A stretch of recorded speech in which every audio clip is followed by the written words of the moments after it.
It took just 5 seconds for Riley's world to tilt, a slap so sharp the sound bounced off the pharmacy's white-tiled walls, followed by a silence so deep she thought her heart might stop. She hadn't even finished typing her PIN. What did I do? Why is everyone staring and nobody moving? Rain hammered the sidewalk outside, soaking the welcome mat of Westmore Pharmacy. But inside, the air was thick, unmoving, thick with perfume, disinfectant, and something else. Suspicion. Riley cradled her belly with one hand and clutched a bottle of prenatal vitamins in the other. 7 months along, wearing an old navy peacoat and Target sneakers, she looked like any other tired, expectant mother, except for the color of her skin, which seemed in that moment to be all anyone saw. A pharmacy tech in pastel scrubs had just rung up her prescription.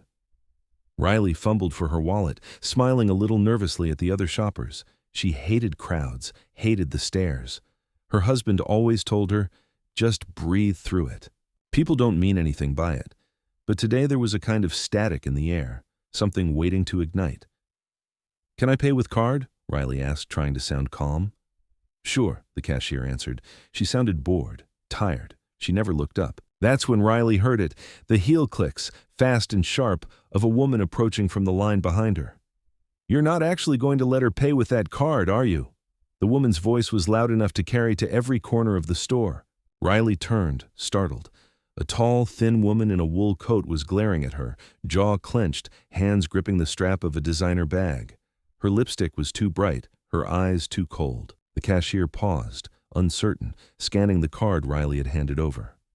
"That's my bank," the woman hissed, stepping closer. "I know their cards. She's not supposed to have that. Look at her. She's probably stealing." Riley froze, her mind spinning. The air in the pharmacy changed. Heads turned, some faces full of sympathy, others with hungry curiosity. But nobody stepped forward.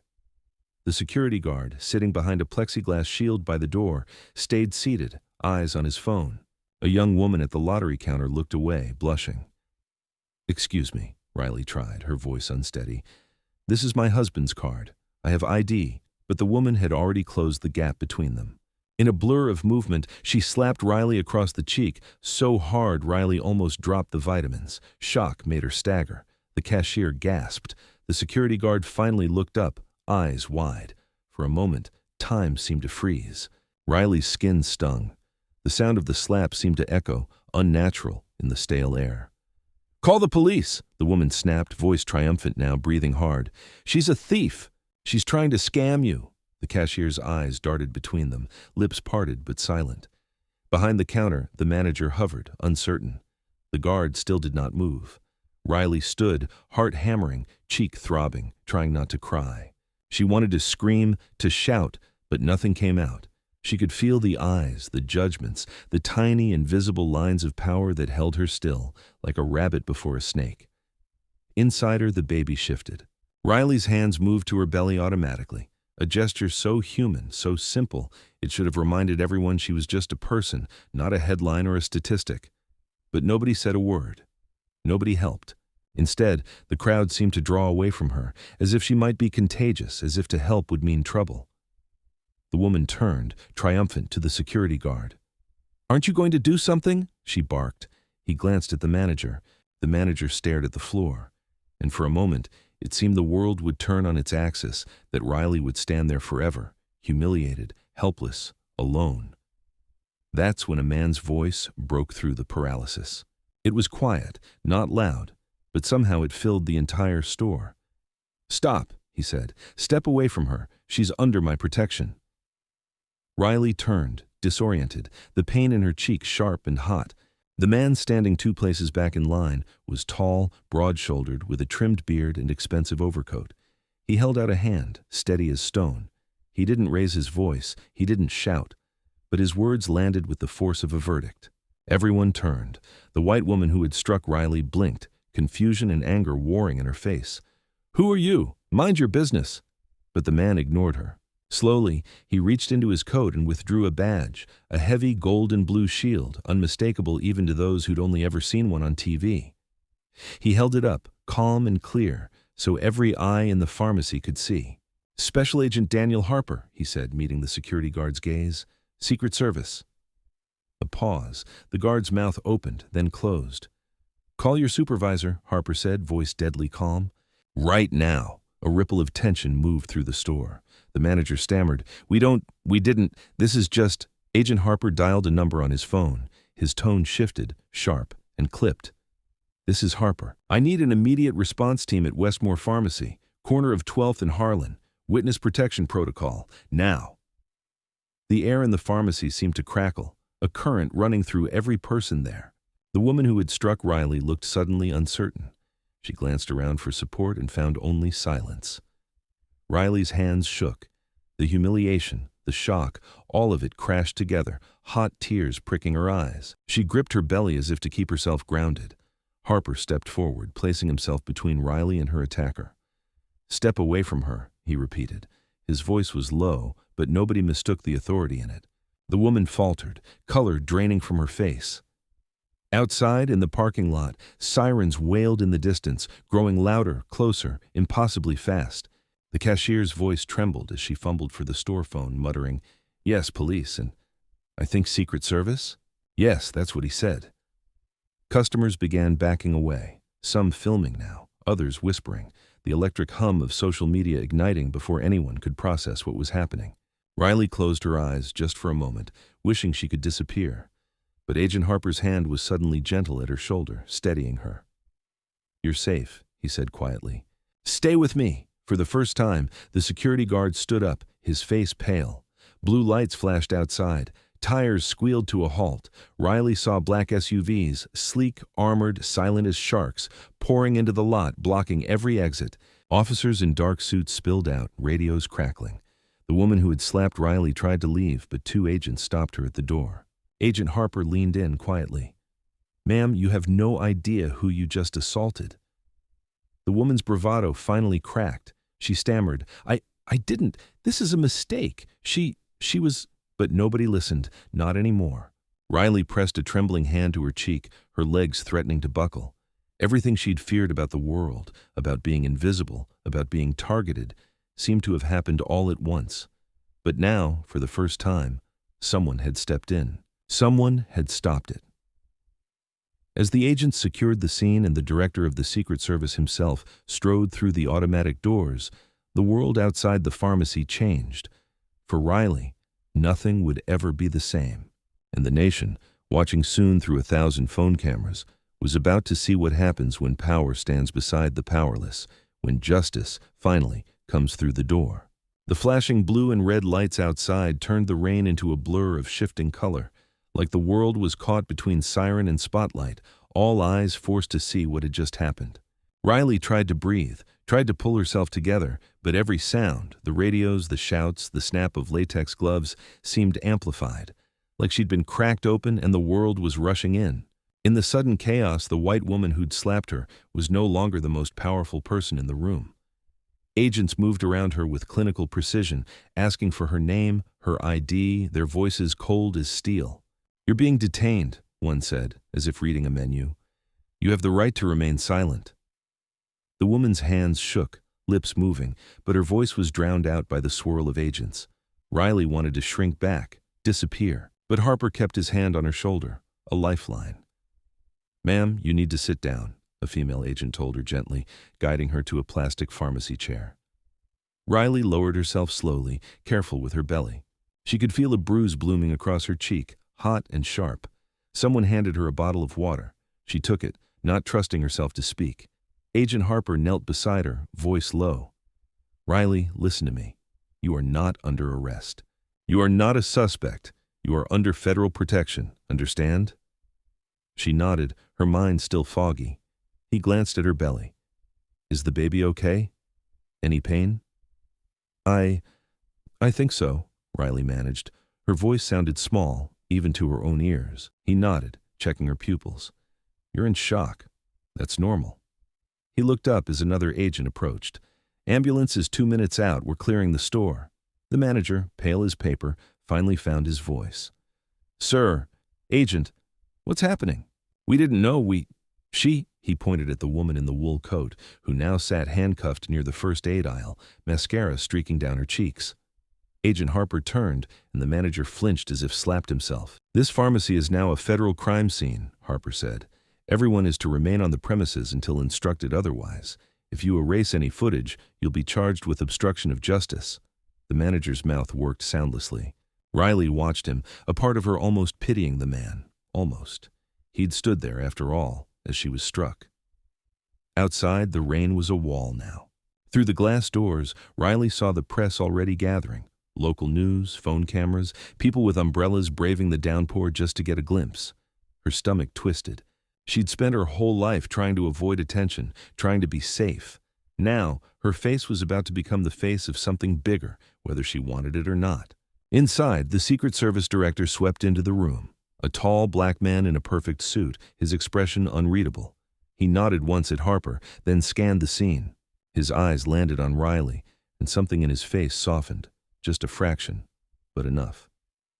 "Mrs. Carter?" he said quietly. She nodded. He lowered his voice. "We're taking you somewhere safe. Is your husband reachable?" "He's in court today," Riley whispered. He's testifying." The director nodded, a muscle jumping in his jaw. "We'll alert his detail. You'll both be briefed shortly." Across the store, the woman who'd struck Riley was shouting now, all composure gone. "I want my lawyer. You can't do this. She was stealing. She threatened me."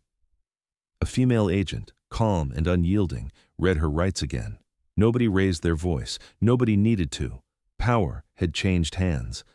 But the crowd outside only grew. Through the glass, Riley saw someone holding a sign, already, the hashtag number sign, Justice for Riley, written in marker. It hadn't even been an hour. The ambulance arrived, sirens silenced, medics ducking under umbrellas as they hurried in. Riley blinked as one gently pressed a stethoscope to her belly, asked her name, asked if she'd lost consciousness. She answered in a monotone, watching herself from somewhere far away. They loaded her onto a stretcher. She protested. "I can walk. I'm fine. I'm not weak." But the medic just smiled softly. "It's for your safety, ma'am. You and the baby." And Riley, who had always hated feeling fragile, finally let herself be cared for, if only for a moment. They rolled her through the doors, into the storm of cameras and voices, and suddenly she was blinded by flashes, shouts, the wail of a siren. The world had seen her humiliation. Now it demanded her pain. The hospital was clean and cold, the kind of cold that creeps into your bones. Riley lay on an exam table, monitors beeping quietly, gel smeared across her stomach. The baby's heartbeat filled the room, fast, strong. Relief was a physical thing. It made her eyes burn. Her phone buzzed on the tray beside her. Messages flooded in. Her mother, her sister, old college friends she hadn't spoken to in years. News apps. Pregnant black woman attacked in pharmacy. Secret Service intervenes. She saw herself in the thumbnail, eyes wide, hand on her face, mouth open in shock. Riley wanted to scream. Instead, she pressed her palms to her eyes and tried to breathe. The door opened. Harper entered, alone now, his expression tired. "How are you feeling?" he asked. She didn't answer. He waited, patient. Finally she said, "I'm not sure." He nodded. "The baby's okay?" "Yes." She managed a small smile, so brief it felt like a lie. He sat in the chair beside her, resting his elbows on his knees. "We've called your husband. He's on his way. I need to brief you, Riley. The next few days are going to be difficult." She let out a shaky breath. "Because of what happened?" He shook his head. "Because of who you are. Because of who your husband is. And because you're now the center of a national news story about race, violence, and federal protection." She closed her eyes. "I don't want this." He hesitated. "Nobody does. But sometimes the world chooses us. Sometimes it chooses us because we refuse to be invisible." Riley looked away, jaw trembling. "I wasn't trying to be brave. I just wanted to buy vitamins." Harper gave a tiny, sad smile. "Sometimes that's enough." The next hours passed in a blur. Doctors checked her and the baby. Reporters waited outside the hospital, their faces pressed to the glass. Riley was escorted everywhere by agents, bathroom, hallway, even the vending machine. She felt trapped in her own skin, a lab rat in a maze she hadn't chosen. Her husband, Eric, finally arrived. Tall, quiet, steady. He had always been the anchor in Riley's storms. Today, he looked different, harder. His jaw was set, His eyes were full of questions and rage. He knelt by her bed, taking her hand. "I saw the news," he whispered. "I'm so sorry, Ry." Riley squeezed his fingers. "It wasn't your fault." He shook his head. "It never should have happened." But it had. And outside, the world was still spinning. The hospital room became a war room. Lawyers, agents, hospital administrators, even a federal prosecutor arrived, each with papers to sign, warnings to give, strategies to discuss. Harper briefed them. "Riley is a federal witness. Her husband is testifying tomorrow in a case against a major government official. This attack is not only a hate crime, it's a security breach. The assailant will be charged accordingly."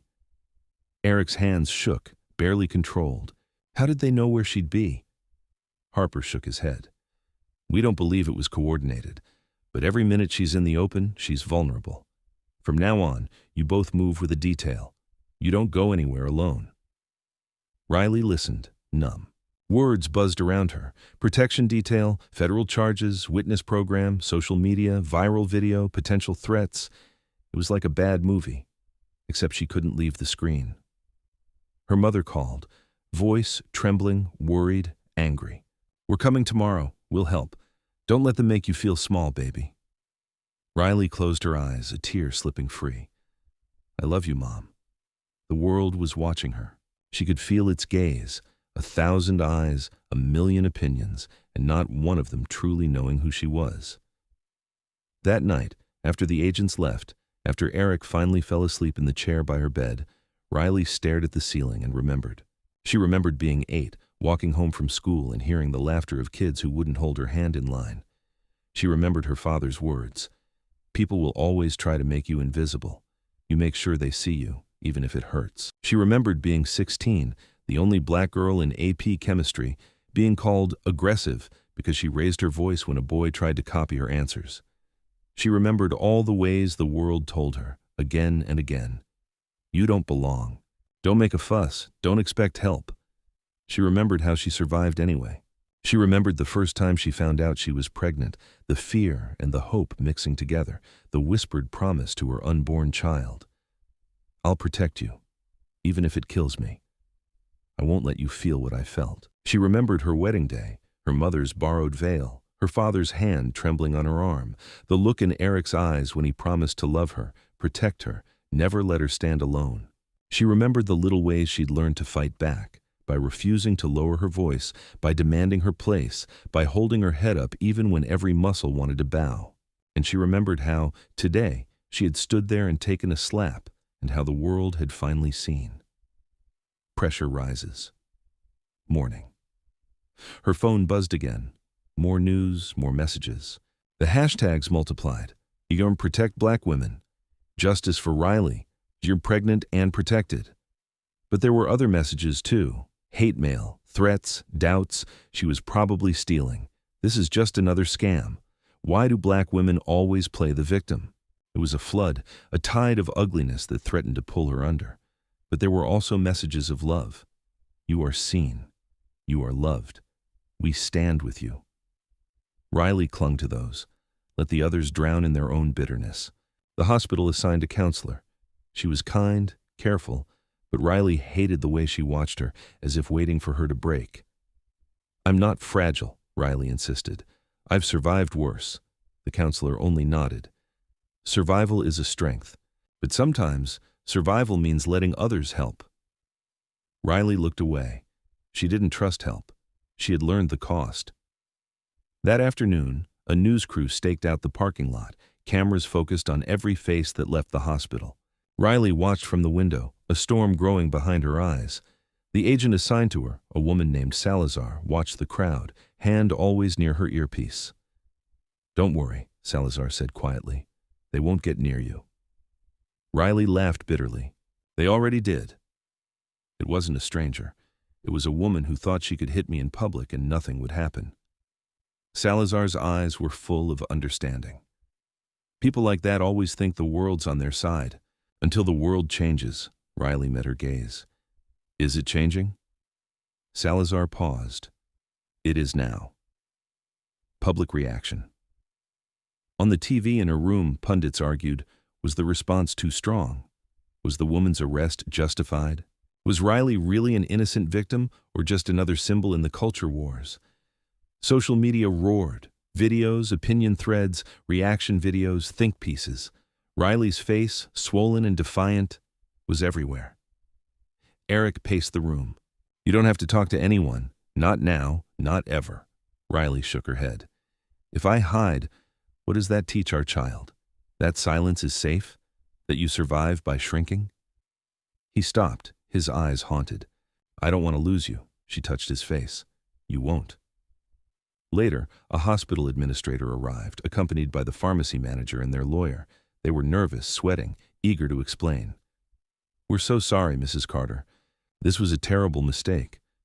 The staff involved have been suspended. We'd like to offer compensation. Riley looked at them, her voice steady. I don't want money. I want change. I want policies that protect people like me. Not just when the Secret Service shows up. The lawyer opened his mouth, then closed it. I want every cashier and security guard in your stores trained to intervene. I want a public apology, and I want you to support a foundation for Black maternal health, starting now. They blinked. They weren't ready for this. They'd expected her to be broken, grateful, silent. She wasn't any of those things, the manager stammered. We'll need to consult with our board. You do that, Riley said, her voice calm as a razor. I'll be waiting. The rain had stopped, leaving the world washed raw and new, but the storm inside Riley felt far from over. In her hospital room, the walls seemed to pulse with the echo of every injustice she'd ever lived. She could hear the lawyers, the administrators, the agents talking outside the door, all their words heavy with what they wanted from her, statements, apologies, sound bites, compliance. But Riley was done being spoken for. The headlines, the hashtags, the flood of sympathy and skepticism, she could feel the weight of other people's stories trying to drown out her own. She stood in front of the window, hands on her belly, watching as a dozen news vans filled the parking lot, satellite dishes sprouting like weeds. She'd spent her whole life avoiding the spotlight, believing that safety meant being small. But safety had always been a lie. The world could find her, slap her, and try to erase her anyway. So when her husband returned, when Agent Harper stepped quietly into the room with the Secret Service director, she didn't wait for them to tell her what came next. She turned to face them all, eyes bright, voice trembling with power she hadn't known she possessed. I want to speak to the cameras, she said. I want people to hear my voice, not just see my pain. I want them to know I'm not a symbol. I'm a woman. I'm a mother. I am not invisible. Eric looked startled, then proud. Harper nodded, a ghost of a smile at the corner of his mouth. The director simply said, You'll have full protection. Minutes later, they wheeled Riley to the hospital entrance, agents forming a protective wall around her. Lights flared, microphones thrust forward. For a moment, she felt the old fear, that urge to shrink, but she looked at the crowd, at the faces, at the cameras, and felt something inside her settle, clear and unbreakable. A reporter called out, Riley, what do you want to say to the woman who attacked you? What do you want from the pharmacy? Riley took a breath, the memory of the slap still burning in her skin. I want the world to see how easy it is for people to judge, to lash out, to try to humiliate those they think are powerless. But I want you to see what happens when power stands up for the powerless. I want you to remember that protecting Black women, protecting mothers, shouldn't take a scandal. It should be automatic. Her voice wavered but did not break. I forgive the woman who hit me, but I want her to answer for what she did. Not just to me, but to every woman who's been called a thief for existing in the wrong skin.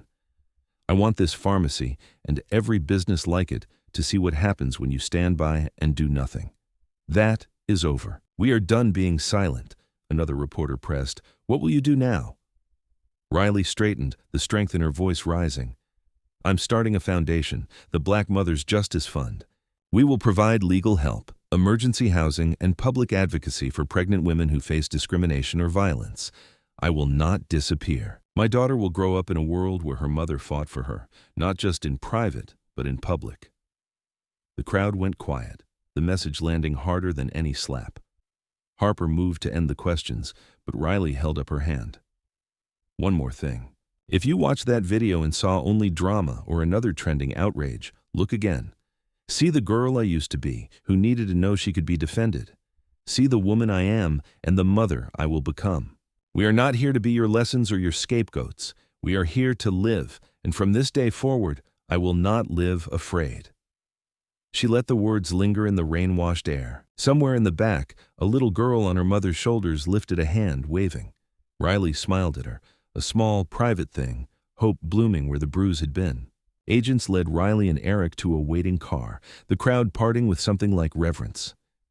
As they drove away, she looked back at the hospital, her world split wide open, remade. News anchors would call her a hero.